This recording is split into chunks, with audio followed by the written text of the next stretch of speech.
Boa noite. Hoje vamos falar sobre interpretação. Há um dispositivo no Código Tributário Nacional que é o artigo 108, que vai falar sobre a interpretação das leis tributárias. Em primeiro lugar, nós temos que entender que existem vários tipos de interpretações, além daquela regra que está enumerada nesse artigo 108. Ali dá a impressão que há uma certa hierarquia relativamente às interpretações, mas não. E não são só aqueles métodos de interpretação que constam ali que nós precisamos usar no direito tributário. No direito tributário, como em qualquer outro ramo do direito, as interpretações elas são vários tipos de interpretação. Nós já conversamos que a primeira forma da interpretação, ou seja, a porta de entrada da interpretação de uma lei, é a chamada interpretação gramatical. E para fazermos a interpretação gramatical, nós precisamos relembrar aqueles tempos de segundo grau e que são preciosos, inclusive para hoje, as interpretações gramaticais envolvendo as chamadas análises sintáticas, não é? Das frases, se é uma frase aditiva, se é uma frase alternativa, se é uma frase conclusiva, se há é uma frase finalista. Então, existem várias formas de você interpretar uma frase. E aí, nós temos que recorrer àquelas famosas análises sintáticas das conjunções, conjunções envolvendo as várias maneiras de você ler uma frase, né? Só relembrar aditiva, adversativa, alternativa, conclusiva, final, por exemplo. E também precisamos relembrar as famosas análises morfológicas, entender se aquela palavra é um aditivo, é um artigo, é um numeral, é um advérbio, é um verbo, é um substantivo. Então, tudo isso é muito importante nós recordarmos, e porque isso tudo faz parte da interpretação gramatical, que, repito, é a porta de entrada das interpretações. E eu já devo ter falado que a diferença entre lei e norma é que lei é o texto e norma é a interpretação do texto. Também já falei que antes da Constituição de 1891, quem interpretava a lei, só quem poderia interpretar a lei, era o poder legislativo. Ao juiz era dado apenas aplicar a lei, não interpretá-la. A interpretação, repito, era a função do poder legislativo. Quando o juiz tinha dúvida como interpretar uma lei, ele tinha que consultar o Poder Legislativo. Bem, com a Constituição de 1891, nós já sabemos, o poder de interpretar a lei passou do Legislativo para o Judiciário. Então, hoje, nós temos o poder de interpretar a lei. Então, a primeira forma é a interpretação gramatical. A outra forma de interpretação é a interpretação sistemática, em que eu não posso me limitar a pegar o texto, eu tenho que buscar o contexto. Isso em direito constitucional, nós estudamos quando dizemos que a Constituição não pode ser interpretada em tiras, ela tem que ser interpretada como um todo. Então, quando eu vou falar de direito de propriedade, eu tenho que falar do direito de propriedade, mas também relacioná-lo com o princípio da função social da propriedade, não é? Quando eu vou falar em livre iniciativa, eu tenho que olhar também a questão do direito do consumidor. Então, o texto sozinho, ele não vale por si só. Ele vale dentro de um contexto. Por isso que nós dizemos que a Constituição tem que ser interpretada em sua unidade. Mas isso é só um exemplo. Todas as normas, elas devem ser interpretadas dentro de um contexto, sempre relacionado com outras normas, sempre relacionado com princípios, sempre buscando uma visão global daquele tema que estamos interpretando. Essa, por exemplo, é a interpretação sistemática. Um exemplo importante também é que nós temos que aprender a distinguir os silêncios da lei. Existe o silêncio, que é apenas uma lacuna, e ele pode ser preenchido. Existem silêncios que são proibições, eles não podem ser preenchidos. É um tipo de um silêncio, nós chamamos de silêncio eloquente. Vamos tentar dar alguns exemplos.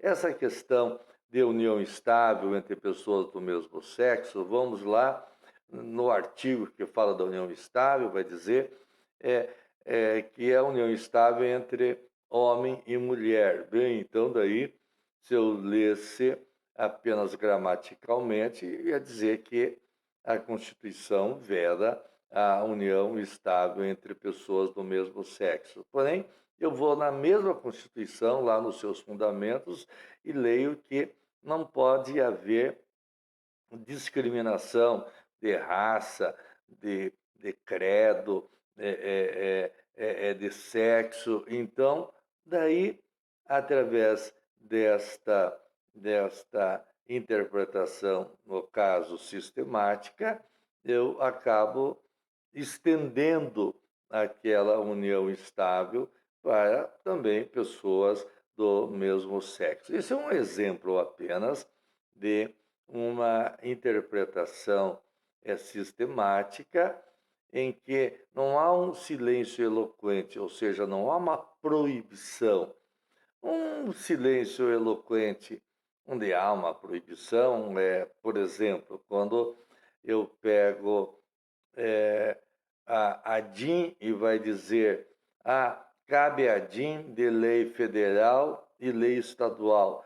Eu vou tentar preencher dizendo, mas também cabe a DIN, então, por analogia de lei municipal. Não. Aí é um silêncio eloquente, há uma proibição de a DIN sobre leis municipais. Então, tudo isso faz parte das interpretações. Eu tenho que olhar se é uma lacuna ou se é um silêncio eloquente. Bem, a interpretação sistemática, portanto, não se limita ao texto e vai buscar, sim, o seu contexto. Nós temos ainda a interpretação histórica, porque, principalmente em direitos fundamentais, aqueles direitos não surgiram do nada, surgiram de uma conquista da humanidade, não é? Então, atrás daquilo existe muita história, existe muitos fatores, muitas vezes existem guerras, muitas vezes existem conflitos entre países até. Então, eu tenho que analisar aquilo historicamente. Eu terminei de ler aquele livro porque os países ricos são ricos e os países pobres continuam pobres, e eu vejo ali uma repetição ou uma nova forma de se estabelecer o colonialismo. Nós fomos colônia de Portugal, todos nós sabemos. Aí depois veio a independência, uma dependência política. Bem, mas nós continuamos colônia.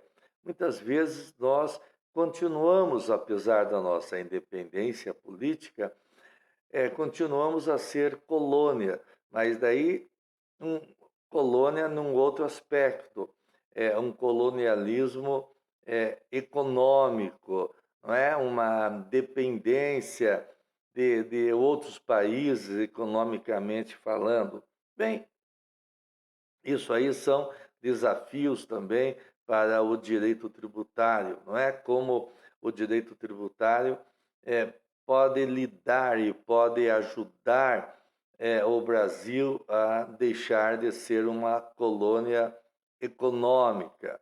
São questões muito interessantes, são questões políticas, jurídico-políticas, que envolvem aí uma multiplicidade de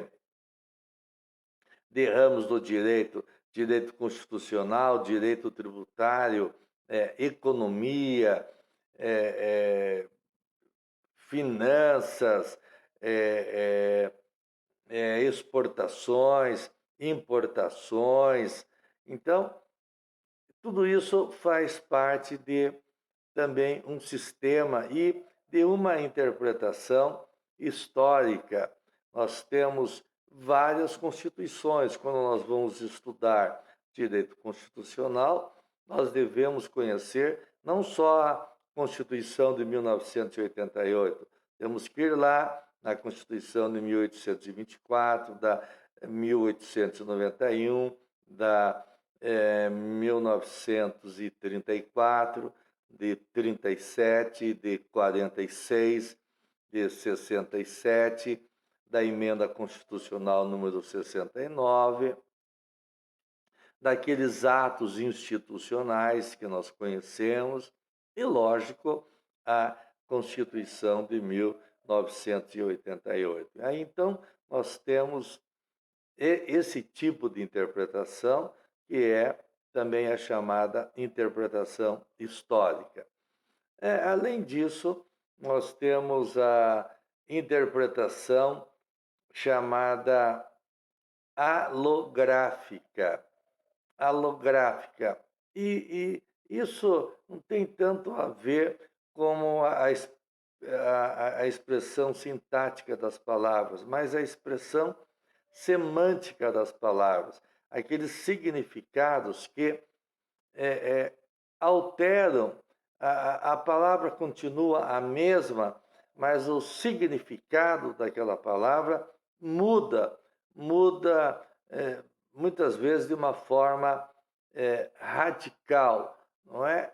E então eu penso que já falei, não é? Quando eu perguntei se existiam pianistas na sala de aula ou alguém que tocava com outro instrumento, violão, e eu falei que a lei para nós, o texto para nós, equivale a partitura para o músico. Então, a partitura é o que está escrito ali, não é?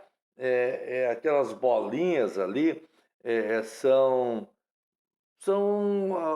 os textos, as letras que nós conhecemos nas leis, são aquelas bolinhas que constam na partitura. Então, assim como nós lemos as letras, o músico lê aquelas bolinhas, não sei se está bem claro isso, mas aquelas bolinhas ali das partituras que são nada mais, nada menos do que as letras para um músico, não é?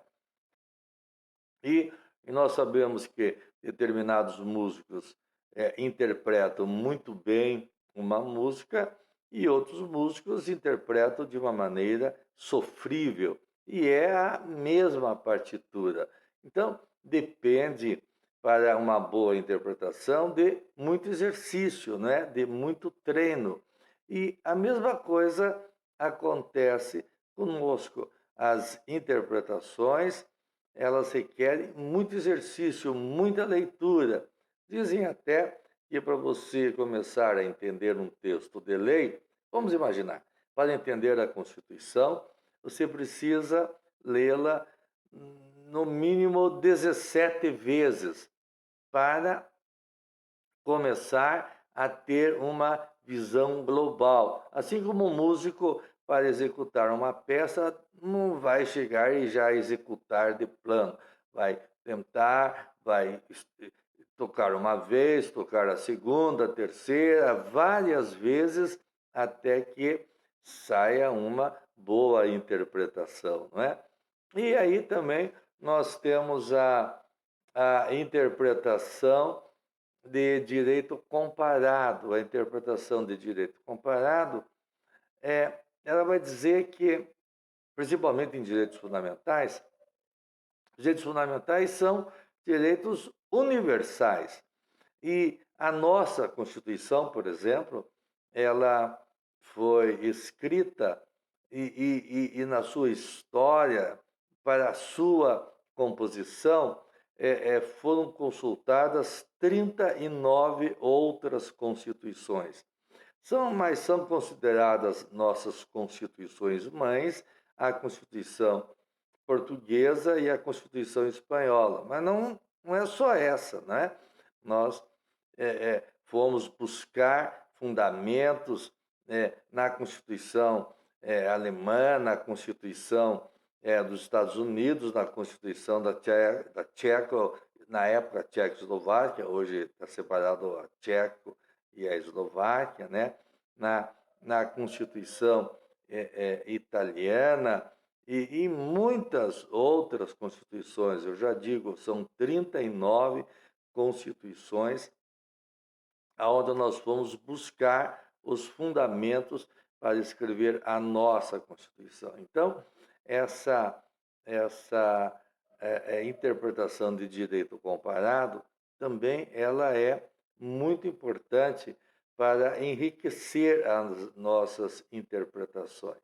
Bem, mas vamos ao que diz esse artigo 108 do Código Tributário Nacional.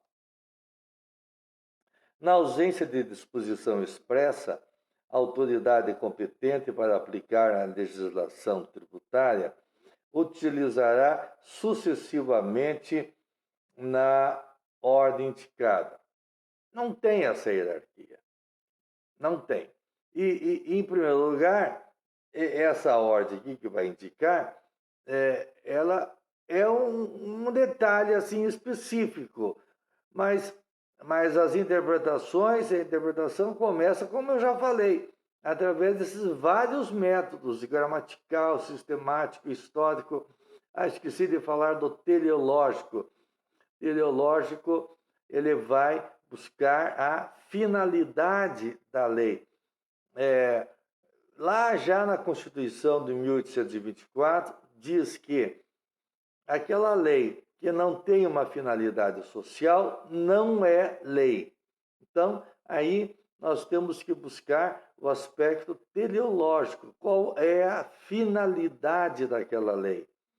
Nós temos hoje consagrado no novo Código de Processo Civil também o princípio da chamada interpretação corretiva da lei. Ou seja, a lei tem que ter uma finalidade social, tem que atender no interesse comum. Se ela não tiver essa finalidade de atender o interesse comum, ou seja, a lei é feita para atender um determinado segmento, um protecionismo, então ela não tem uma finalidade comum. Quando ela não tem uma finalidade comum, ao judiciário, ou àqueles que trabalham, né, com as leis, que vocês irão trabalhar com isso, devem interpretá-la no sentido de que se lhe dê uma finalidade social. A lei que foi feita só em favor dos lobbies, ela não pode ser considerada lei, e sim uma corrupção da lei. Isso já vem desde a Constituição de 1824. Então, nós temos que analisar também a finalidade da lei, o aspecto teleológico. Mas voltemos ao artigo 108. Na ausência de disposição expressa, a autoridade competente para aplicar a legislação tributária utilizará sucessivamente na ordem indicada. Primeiro, analogia.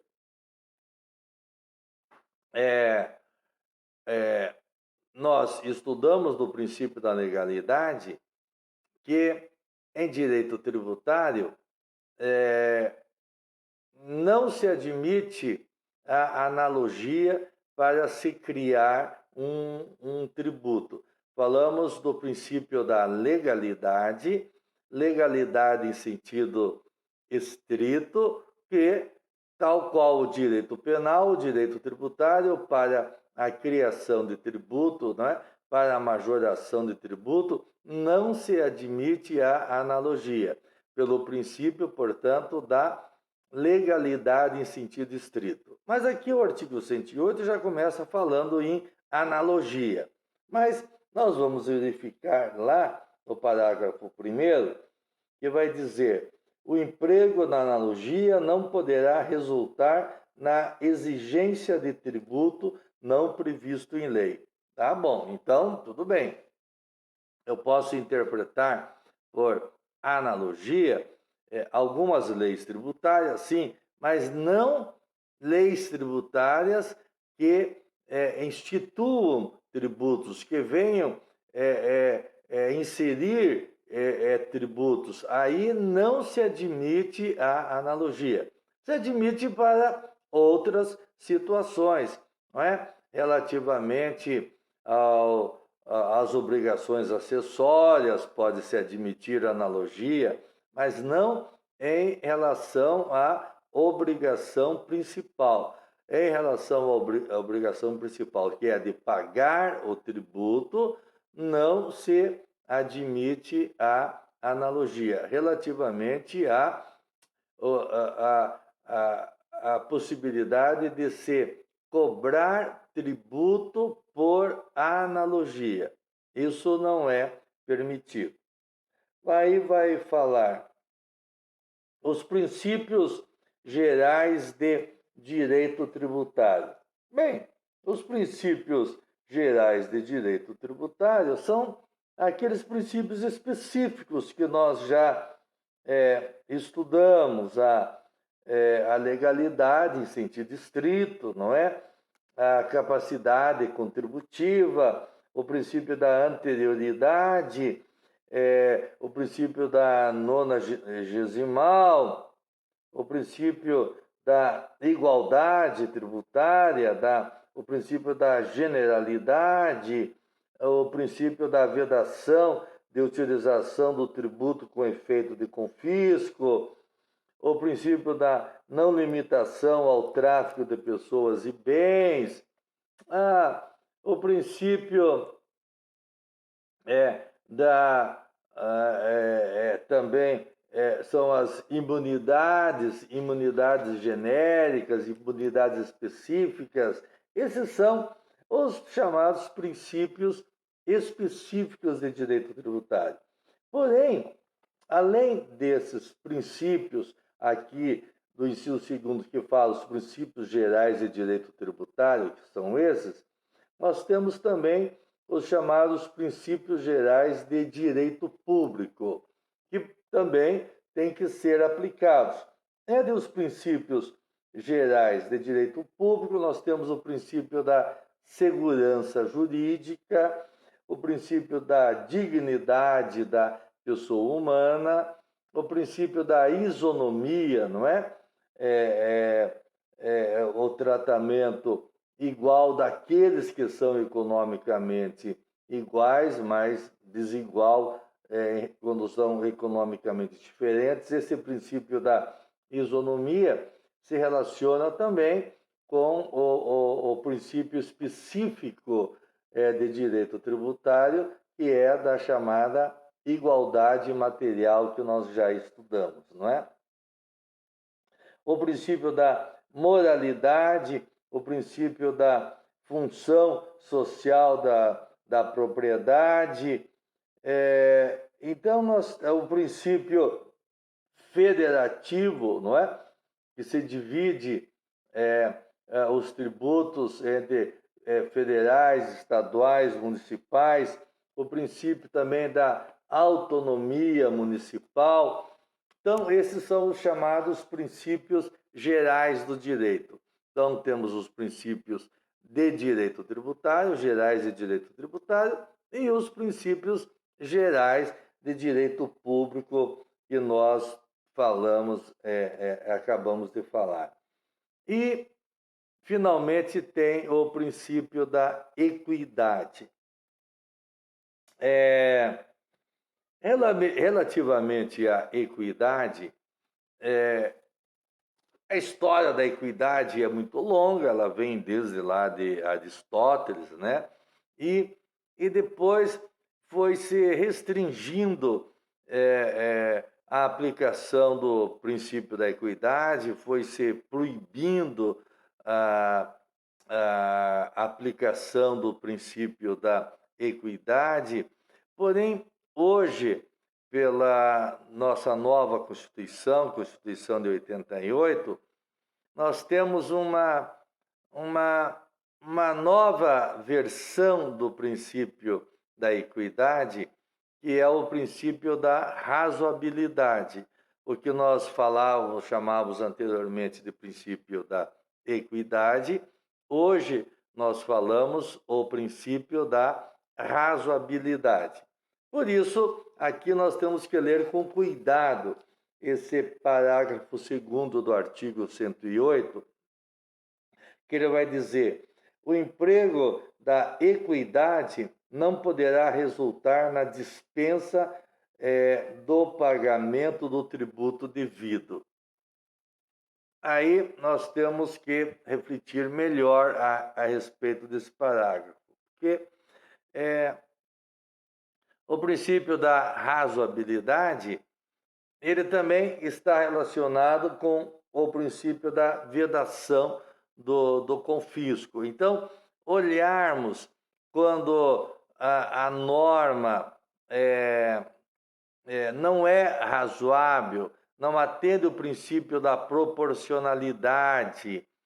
Nós lemos lá no nosso novo Código de Processo Civil, se não me falha a memória, no artigo 8º, que o juiz, ao julgar uma causa, ele deve julgá-la não de acordo com a lei, como dizia o Código de 73, mas com base do chamado ordenamento jurídico. E há uma distinção muito grande entre a lei, que é o texto, e o ordenamento jurídico, que envolve o contexto, os princípios específicos, os princípios gerais, as interpretações teleológicas. E lá, nesse dispositivo, fala que, ao interpretar o caso, não é? Vai se julgar o caso não com base na lei, mas com base no ordenamento jurídico, cria-se o que nós chamamos de juridicidade, que envolve a interpretação corretiva da lei, envolve o princípio da dignidade da pessoa humana, envolve o princípio da razoabilidade, envolve o princípio da proporcionalidade e também o princípio da legalidade. Aí nós vamos ver que não é que eu vou simplesmente julgar contra a lei. Não. A lei faz parte da interpretação, faz parte do ordenamento jurídico, mas não é ela sozinha que é o ordenamento jurídico. O ordenamento jurídico é muito mais do que a própria lei. E dentro do ordenamento jurídico nós temos, então, a razoabilidade, não é? Temos a proporcionalidade, a dignidade da pessoa humana. Então, esta vedação que traz o parágrafo 2º do artigo 108 do CTN, de que não se pode dispensar um tributo, por exemplo, com base na equidade, ela tem que ser relido, porque o nosso código é de 1965, o Código Tributário é nacional, e a Constituição é de 1988, não é? Então nós temos que verificar se esse dispositivo foi ou não recepcionado pela Constituição, além do que nós temos o Código de Processo Civil, que vai falar que o juiz, quando irá julgar uma causa, ele deve observar o ordenamento jurídico e não apenas a lei em si. A lei é importante, claro, evidente, mas ela faz parte desse conjunto muito maior que nós chamamos de ordenamento jurídico. Bem, então, por hoje, ficamos aqui no nosso bate-papo. Até a próxima.